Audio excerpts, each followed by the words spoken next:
자, 프레젠테이션 발표에 대한 두 번째 시간을 해보도록 하겠습니다. 이제 좀 더 디테일하게 이제 발표 기획부터 시작해서 구성, 그 다음에 슬라이드를 어떻게 만드는지까지 한번 쭉 이어나가 보겠습니다. 자, 먼저 발표 기획에서 제일 중요한 건 역시 기획이죠. 이제 이 기획을 어떻게 할 것이냐부터 이제 고민해 봐야 되는데요. 제일 기본적으로는 이겁니다. 발표의 목적부터 확정을 해야 됩니다. 그러니까 발표의 목적이라는 게 예를 들면 폭력에 대한 이야기를 할 것인지, 아니면 욕망에 대한 이야기인지, 아니면 변화에 대한 이야기인지, 이런 것부터 확정을 지어야 됩니다. 그러면서 그러니까 쉽게 얘기하면 내가 이야기하고자 하는 주제가 무엇이냐부터 정확하게 설정을 하고 가야 된다는 이야기입니다. 그러면서 이제 아까도 말씀드렸죠. 기획 단계에서 뭐에 대한 고민, 청중이나 발표 시간, 장소 이런 거에 대한 고민을 해봐야 됩니다. 그러면서 우리 조가 또는 내가 어떤 이야기를 할 수 있느냐. 그래서 청중의 배경 지식이나 이런 거에 따라서 또는 청중들이 나한테 기대하는 거에 따라서 달라진다는 겁니다. 그러면서 당연하게 아까도 말씀드렸죠. 청중 분석이 필요로 합니다. 성별은 뭐냐, 연령은 뭐냐, 교육 수준은 어떻게 되느냐, 그리고 나한테 무엇을 기대하느냐, 이런 것들에 대한 고민들을 해야 됩니다. 쉽게 얘기하면 우리가 이제 발표를 하고 PT를 만들 때 먼저 이제 고민을 해야 되는 건 이거죠. 우리과 친구들이 알고 있느냐는 겁니다. 그러니까 우리가 발표하는 거를 우리과 친구들은 알고 있느냐. 그 다음에 우리과 친구들에게 설득을 시키기 위한 방법은 뭐냐. 그리고 어떤 방법을 통해서 내 이야기를 전달하고 고민할 것이냐. 그 다음에 소통하는 방법은 무엇이 있느냐. 이런 것들을 한번 고민해 봐야 된다. 이 이야기입니다. 그러면서 이런 것들에 대한 연습을 통해서 나중에 사회에 나가면 좀 더 이제 확장된 영역으로 고민할 수 있다라는 거죠.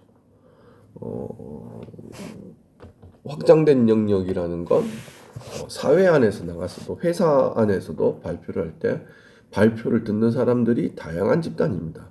즉 관리자 집단인지 아니면 신입 사원들인지 아니면 이제 결정을 하는 사람들, 결정을 하는 위치에 있는 사람인지 이런 것들에 대한 고민들을 할 수 있게 되는 거죠. 그래서 기획 단계에서 두 가지에 대한 고민을 먼저 해보자라는 겁니다. 줄이면 이렇게 됩니다. 첫 번째, 발표의 목적이 무엇이냐? 설득이냐? 정보 제공이냐? 그리고 어떤 주제로 이야기할 것이냐? 그 다음에 두 번째, 청중은 누구냐? 이거에 대한 고민이 있어야 된다. 이런 고민에서부터 발표의 기획은 시작된다. 라고 보시면 될 것 같습니다. 자, 그 다음에 발표의 구성은 어떻게 되느냐. 발표의 구성은 쉽게 얘기하면 발표 PT를 만드는 구성이 되겠죠. 첫 번째 구성 단계가 있습니다. 구성 단계에서 이겁니다. 원고를 먼저 작성을 하고요. 그러니까 발표에 대한 발표지들을 먼저 작성을 해야 됩니다. 그리고 나서 슬라이드를 제작을 해야 되는 거고요. 구성 단계에서 어떤 과정을 거치냐, 즉 원고를 작성하는 과정이 어떻게 되느냐. 첫 번째, 자료 수집. 제가 항상 얘기하잖아요. 글도 마찬가지고 PT도 마찬가지입니다. 뭐가 중요하다? 자료가 중요하다. 그러니까 자료가 이제 신뢰할 수 있느냐. 그러니까 많은 친구들이 다시 한번 강조하는데요. 인터넷에 있는 블로그나 아니면 유튜브나 이런 것들의 자료들을 무작정 갖고 오는데 이제 한번 고민해 봐야 되는 게 이거 진짜 신뢰할 만한 자료냐. 그게 제일 중요한 겁니다. 신뢰할 만한 자료를 수집해야 된다는 겁니다. 그게 능력인 거고요. 다시 한번 이야기했지만 우리가 굳이 대학교에서 4년이라는 시간 동안 이제 공부하는 게 전공적인 지식도 중요하지만은 그 기타에 나타나는 자료를 어떻게 수집하고 어떻게 정리하는지 그런 것들도 필요하다는 겁니다. 그렇고 나서 이제 자료를 수집하고 나서 자료들을 이제 하겠죠. 정리 분석할 때 이제 발표를 어떤 식으로 할 것인지 그거에 대한 기본적인 개요를 만들고 그 다음에 발표 자료를 확정시키고 그죠? 그리고 나서 PPT 만들고 그리고 나서 제일 중요한 거 연습을 해봐야 됩니다.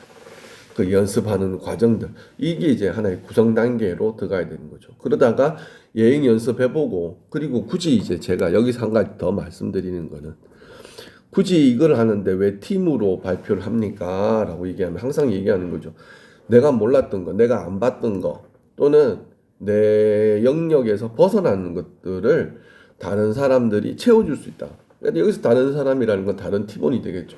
다른 팀원들이 채워줄 수 있다라는 겁니다. 다른 팀원들이 채워준 것들을 내 부족한 측면들을 다른 사람으로서 다른 사람들과 이제 연결할 수도 있는 거고 그 쉽게 얘기하면 내가 모자랐던 점들을 다른 사람이 충족시켜 줄 수 있기 때문에 그런 겁니다. 그러면서 이제 다시 부족한 점이 있다면 그 부족한 점들을 어떻게 이제 채울 것이냐에 대한 고민도 해보는 거죠. 그래서 이 단계들을 조금 더 열심히 좀 해보면서 내가 앞으로 더 성장할 수 있는 기반을 만드는 거. 그게 굉장히 중요하다는 겁니다. 어차피 연습하는 단계니까. 그래서 계속 잔소리 좀 그래서 그런가 하지만 좀 그렇지만 학점은 두 번째고 나의 내적인 능력을 키우기 위해서는 이런 과정을 좀 더 거치면 좋겠다라는 겁니다. 그 다음에 이제 다시 한번 강조하는 건 역시 2단계죠. 자료 수집 단계입니다. 그리고 충분히 자료를 만들고 그리고 아까도 얘기했다시피 자료는 내가 발표할 자료와 그리고 다른 사람들이 어떤 그 반박할 수 있는 자료들도 같이 따로 모아놓으면 굉장히 좋다라는 거죠. 그리고 최선의 자료, 그러니까 내 주제를 뒷받침할 수 있는 가장 좋은 자료. 그 다음에 제가 항상 얘기하잖아요. 신뢰도 높은 자료. 이런 것들을 찾을 수 있게 만들어야 된다라는 겁니다. 그렇게 되면 이제 슬라이드로 이제 바로 이제 넘어가도 되는 거죠. 그럼 이제 슬라이드를 만들 때 제가 이제 어떻게 만들어야 된다라는 건 없습니다. 이게 이제 기본적인 법칙은 없어요. 슬라이드를 만들 때 이렇게 만드는 것이 좋습니다. 또는 이렇게 만드는 것이 최선입니다. 라고 하는 건 없습니다. 하지만 기본적으로 이런 식으로 가는 것이 좋다라고는 많이 이야기하는 것들입니다. 그래서 일단은 원활한 발표를 위해서는 이것도 한번 보시고 그 다음에 아까 첫 번째 시간에 제가 말씀드렸죠. 다른 사람들의 PT를 한번 볼 필요가 있다라는 겁니다. 다른 사람들의 PT를 보면서 나도 저렇게 한번 따라가 본다던가 아니면은 다른 사람들의 발표를 모방해 본다든지 아니면 저 장면은 안 좋은 것 같아. 그래서 내가 좀 더 좋은 장면을 한번 만들어 봐야 되겠다라든지 그런 게 필요하다는 거죠. 그래서 유튜브에서 프레젠테이션 치면 굉장히 많이 나옵니다. 스티브 잡스 것도 나오고요. 그다음 추천드리고 싶은 건 이제 이겁니다. 대학생 논문 발표 대회가 있습니다. 대학생 논문 발표 대회의 PT 장면들이 올라와 있어요. 그래서 보통 그런 것들을 한번 보시면서 내가 어떤 식으로 해야 될 것인지에 대한 고민을 해보는 것도 좋습니다. 그러면서 발표자의 모습도 보고 그 다음에 PT도 한번 보고 그렇게 하면서 실력이 늘어나는 겁니다. 자, 봅시다. 어떻게 하면 슬라이드를 잘 만들 것인가 라고 했을 때는 제가 강조하는 거이죠. 청중지향입니다. 그러니까 받아들이는 사람이 이제 이야기를 어떻게 받아들이냐가 제일 중요하죠. 즉, 역으로 얘기하면 내가 발표를 할 때는 항상 내 위주로 발표하면 되는 게 아니고 청중들을 위주로 발표를 해야 된다는 겁니다. 그러면 제일 기본적으로 이거죠. 핵심적인 내용을 간단하게 제시해 주는 게 제일 좋습니다. 그러니까 어영부영한 이야기들, 쓸데없는 이야기들을 많이 하는 것보다는 제일 중요한 거는 그들에게 먼저 어떤 내용을 이야기해 주는 게 제일 좋습니다. 그래서 가능하면 우리가 흔히 얘기해서 이제 결론부터 풀어주는 게 제일 좋죠. 결론부터 풀어주고 거기에 대한 근거 자료를 제시해 주는 형식이 굉장히 이제 좋은 측면, 그러니까 그들에게는 굉장히 좋은 측면이다라는 이야기입니다. 한데 이게 이제 무조건 옳은 건 아닙니다. 반대가 될 수도 있습니다. 충분히 반대로 될 수도 있으니까 자기들이 어떤 형식으로 할 것인지를 고민해 보시면 좋을 것 같습니다. 그다음 세부 사항은 말로 피는 게 중요하죠. 그래서 시나리오가 있으면 좋습니다. 그래서 글들이 많이 나오는 거, PT에 어떤 글이나 우리가 흔히 얘기해서 텍스트라고 얘기하는 것들이 많으면 이제 사람들은 네 이야기를 그러니까 나의 발표를 안 들어요. 왜 나의 발표를 안 듣느냐 하면 사람들은 굉장히 신기해요. 글 읽는 거를 싫어하면서도요. PT에 글이 많으면 사람들의 내 이야기를 듣는 것보다는 시선이 어디로 가냐면 텍스트로 이렇게 넘어가 버립니다. 따라서 텍스트는 진짜로 중요한 내용만 텍스트를 표시해 주고요. 세부사항은 글로 이야기하는 것보다는 말로써 천천히 이야기를 해주는 게 훨씬 더 좋다라는 겁니다. 그러면서 이제 이거죠. 시각적인 자료를 적극적으로 활용해야 됩니다. 그래서 표나 그림 이런 거를 활용하면 청중들이 시각적으로 이해가 빠르죠. 시각적으로 이해를 하는 게 빠르면 역시 내 이야기의 전달 효과는 커진다라는 겁니다. 그러면서 이제 주의할 점은 이거죠. 역시 표나 그림 이런 게 이제 출처에 대한 신뢰도 이게 커야 된다라는 겁니다. 표나 이런 거에 대한 신뢰도가 없으면 이제 그러니까는 황당한 이야기들만 할 수 있게 된다는 거죠. 예를 들면 유튜브나 이런 것들의 내용들을 저도 이제 한 번씩은 보는데 좀 이제 과대 확장시키려는 경향들도 있고 그 다음에 표나 어떤 출처가 이제 정확하지 않은 것도 있습니다. 그러면 이제 못 믿는 거죠, 이제 발표는. 그 다음에 슬라이드는 이제 친구들이 슬라이드를 이야기할 때 보면 이제 어떤 경향이 있냐면 글씨체에 대해서 고민들을 굉장히 많이 하거든요. 글씨체에 대한 고민들을 많이 하는데 글씨체는 너무 화려한 글씨체는 솔직히 안 좋아요. 너무 화려한 글씨체를 쓰거나 하면 안 좋고 보통 이제 요거구나. 두 가지 정도만 쓰면 됩니다. 이 두 가지라는 건 고딕하고 명조죠. 이 두 가지만 확인하시면 돼요. 너무 화려한 글꼴은 안 좋고요. 또한 색깔도 마찬가지입니다. 색깔도 너무 이제 많은 색깔을 쓰면 안 좋아요. 그래서 두세 가지 정도. 그러니까 까만색, 빨간색 정도면 충분합니다. 아니면 이제 하나 더 넣고 싶으면 파란색. 예, 이게 너무 색깔이 화려해져 버리면 역시 청중들이 보기에 이해도가 좀 떨어지는 경향들이 있습니다. 색깔이 너무 다양하면은 안 좋다. 그래서 세 가지입니다. 첫 번째는 줄이면 이렇게 됩니다. 텍스트 많이 넣으면 안 좋다라는 겁니다. 텍스트 많이 넣으면 안 좋고, 두 번째 시각 자료 활용해야 되고, 시각 자료는 이제 신뢰성 있는 거. 세 번째는 글자 꼴이나 아니면 글자 색을 가능하면 두 가지 이내로 이제 해주는 게 이제 청중들이 받아들이는 데는 좋다. 그래서 요것들에 대한 고민도 한번 해보자라는 겁니다. 그 다음에 애니메이션도 적정하게 들어가는 게 좋습니다. 요거는 지금 제가 이제 이게 PPT라서 이게 안 되는데 애니메이션도 너무 과도한 애니메이션은 좋지 않다. 과도한 애니메이션은 좋지 않고 이제 한두 개 정도만 들어가주면 좋다. 그 다음에 요즘 친구들의 발표를 보면 굉장히 많은 게 뭐냐면 동영상을 굉장히 많이 넣는다. 이건 굉장히 좋은 현상이다. 동영상을 많이 넣는 거는 좋다.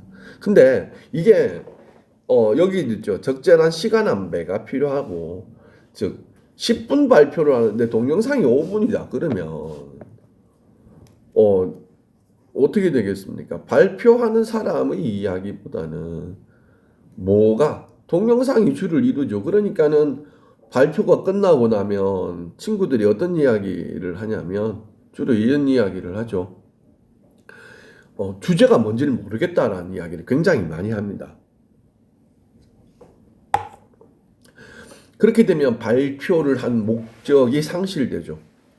그래서 10분 정도의 발표가 됐든 아니면 15분 이상의 발표가 됐든 동영상은 1분에서 아마 2분 정도로 줄여주는 게 제일 낫다라는 겁니다. 그래서 어떤 발표의 효율적인 측면에서는 굉장히 좋다. 효율적인 측면에서는 좋지만 너무 많은 거, 즉 관심이나 호응도는 높일 수 있지만 과도하게 많으면 오히려 역효과가 난다라는 거를 이제 고민해 주시고, 그 다음에 이제 중요한 것 중에 하나가 이겁니다. 하나의 슬라이드 안에, 그러니까 한 페이지 안에 과도하게 많은 정보를 담는 건 좋지 않다라는 겁니다. 과도하게 많은 정보를 담게 되면 보는 사람들이 혼돈을 겪게 됩니다. 많은 사람들이 혼돈을 겪게 되고 도대체 이 이야기가 무슨 이야기인지 처리하기가 힘들어집니다. 그러니까는 이제 가능하면 어떻게 해라? 하나의 슬라이드 안에는 하나의 정보만 제공하자. 그래서 한 슬라이드 안에서 보통 이제 1분에서 2분 정도가 소요된다라는 거를 고민해 보시면 될 것 같다. 그리고 너무 많은 내용을 담으면 집중력이 저하되기 때문에 청중들이 이해하기 쉽게 하기 위해서는 하나의 슬라이드 안에는 하나의 주제만 갖자라는 겁니다. 그렇게 만든다면 훨씬 더 좋을 것 같다라는 거죠. 훨씬 더 좋고, 그 다음에 내 주장도 이야기하기가 편하고. 그래서 다시 한번 줄이면 이렇게 됩니다. 우리가 이거를 다시 한번 제가 강조하는 이유는 제일 많이 실수를 하기 때문에 그렇습니다. 그래서 다시 한번 줄이면 이렇게 됩니다. 가능하면 간단 명료하게. 복잡한 슬라이드라고 해서 무조건 좋은 슬라이드는 아니다. 두 번째, 신뢰도 있는 표와 그림을 만들자. 그 다음에 다양한 글자꼴은 오히려 방해가 된다. 그 이야기입니다. 그 다음에 애니메이션도 적절하게 쓰자. 너무 많은 거는 오히려 안 좋다. 그 다음에 동영상도 시간의 안배가 필요하다. 넣는 건 좋다. 넣는 게 나쁘다는 이야기는 아니다. 훨씬 더 효율적으로 이야기를 할 수 있기 때문에 적당하게 하자. 그 다음에 한 페이지 안에는 하나의 정보만 쓰자. 그러면 훨씬 더 청중들이 좋아할 거다. 이런 내용입니다. 그 다음에는 발표자에 대한 내용을 확인해 보죠. 발표자에 대한 내용은 이겁니다. 자신감 있게 하자는 겁니다. 자신감 있게. 이제 자신감 있게 하는 것이 어떤 것인가라는 고민들을 한번 해보자라는 겁니다.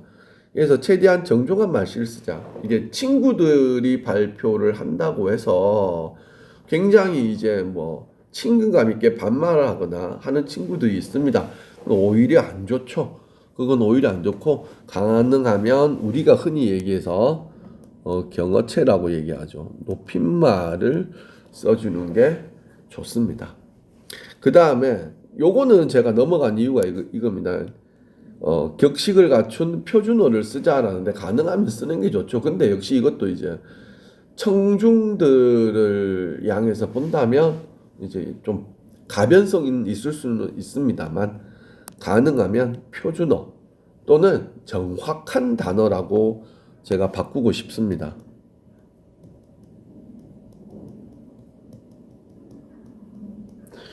요런 단어들을 쓰면서 하면 훨씬 더 이제 전달의 효과가 높아지는 거죠. 그 다음에 이제 목소리 크기 조절도 필요하다. 목소리 크기라는 건 이제 목소리로 할 것인지 아니면 요즘은 이제 전부 다 마이크 시설이 돼 있는 데가 많아서 마이크로 할 것인지. 그럼 마이크로 한다면 내가 어느 정도의 톤을 하는 건지를 고민해 봐야 된다. 그래서 제일 많은 게 이제 목소리 톤이 너무 이제 작으면 듣는 사람들이 뭔 말하는지를 모르기 때문에 자기의 목소리 톤도 한번 고민해 봐야 된다. 이 이야기입니다. 그 다음에 말의 속도 중요하죠. 말의 속도가 일정 부분 이제 연습이 필요한 부분입니다. 너무 빨리 하거나 아니면 너무 천천히 하는 거 이것도 문제가 있기 때문에 이제 한번 고민해보는 자기의 말을 고민해보는 그러니까 이런 건 어떻게 고민해보냐면요. 요즘에 핸드폰이 좋기 때문에 발표 연습을 할 때 핸드폰으로 한번 촬영을 해보는 겁니다. 핸드폰으로 촬영을 해보면 자기의 습관들을 이제 알 수가 있죠. 그 다음에는 이게 제일 중요합니다. 발표할 때는 뭐가 중요하다고요? 시선은 항상 청중을 향해야 됩니다. 그래야지 자신감 있는 태도를 보여주는 겁니다. 많은 친구들이 발표 원고를 외우지를 못해요. 또는 연습이 부족하기 때문에 끊임없이 발표를 할 때는 뭘 쳐다보냐면 발표지를 이렇게 쳐다보고 이제 이야기를 합니다. 그러면 발표지를 쳐다보고 이렇게 이야기를 하면 앞에 있는 청중들은 관심을 안 두는 겁니다. 그러니까 수업을 생각해 보시면 알아요. 교수님들이 수업을 하면서 학생들을 끊임없이 쳐다보는 이유가 경고를 날리는 겁니다. 내가 너희들을 쳐다보고 있어. 주시해. 그러니까는 내 수업 열심히 들어. 라는 겁니다. 발표도 마찬가지거든요. 청중들에게 끊임없이 시선을 줘야 됩니다. 그러면서 청중들이 무엇을 느끼게? 저 발표자가 나를 쳐다보네? 라는 거. 그러면서 여기는 적지 않았지만 한 가지만 더 팁을 준다면 보통 2초 정도는 청중들을 쳐다봐야 됩니다. 한 명씩 한 명씩. 그러면서 원래는 어디를 쳐다보는 게 제일 좋냐면요. 인중 중심을 쳐다보는 게 제일 좋습니다. 사람들은. 그렇게 하면 사람들이 기분 나빠하지도 않고 그 다음에 이제 발표자에 대해서 조금 더 관심을 가지게 되는 거죠. 그러니까 시선을 청중에 향하게 하려면 이제 본문 내용을 달달달 외우거나 해서는 안 되고 전체적인 흐름을 가지고 이 이야기를 해야 됩니다. 그래서 여행 연습을 통해서 숙지를 하셔야 되죠. 그래서 계속 연습하면서 해야 됩니다. 그러면서 자연스럽게 발표하는 능력을 키우는 거죠. 그러면서 이제 한 가지만 더 얘기하면 요건데요. 많은 친구들이 이거를 자꾸만 무시를 합니다. 뭐냐면 발표가 끝났잖아요. 그죠? 자기 발표가 끝났습니다. 그러면 자, 발표를 끝내겠습니다. 끝 이게 아니고요. 이제 발표가 끝나면 이제 청중들을 향하여 한번 이렇게 쳐다봐야 됩니다. 쳐다보면서 얘기를 하는 거죠. 질문하실 분 있으십니까? 라고 이제 이야기를 해야 되는 거죠. 그리고 주위를 쳐다보고 질문할 사람이 없으면 이제 둘 중에 하나를 선택하는 거죠. 끝낼 건지 아니면 이제 청중들을 향하여 조금 더 부가 설명을 할 것인지 그것들에 대한 고민도 해야 된다는 겁니다. 그래서 질문도 유도하고 그 다음에 거기에 맞는 답도 유도하고 하는 측면들이 이제 훨씬 더 센스 있는 발표가 된다라는 겁니다. 그래서 이제 정리를 해보면 이제 첫 번째가 어떤 전략을 세울 건지에 대한 고민 해보고, 그 다음에 항상 제가 얘기하는 거 청중들에 대한 고민, 청중들에 대한 슬라이드를 만들 생각을 해야 되는 거고, 그 청중들에 대한 슬라이드를 만들 때 전달, 기획, 구성, 발표 이 과정들을 하나로 이제 통합할 수 있는 연습을 해보는 거, 이게 중요하다라는 겁니다. 앞으로 이제 사회 나가서나 대학교에서 좀 더 많은 발표들을 하게 될 겁니다. 그럴 때일수록 이제 조금 더 이런 것들에 대한 연습을 해보면서 좀 더 사회에 나가서 아니면 높은 학년이 돼서 좀 더 좋은 발표를 할 수 있도록 그런 고민을 하는 시간이 되었으면 좋겠습니다. 이상으로 11주차 수업을 모두 마치도록 하겠습니다.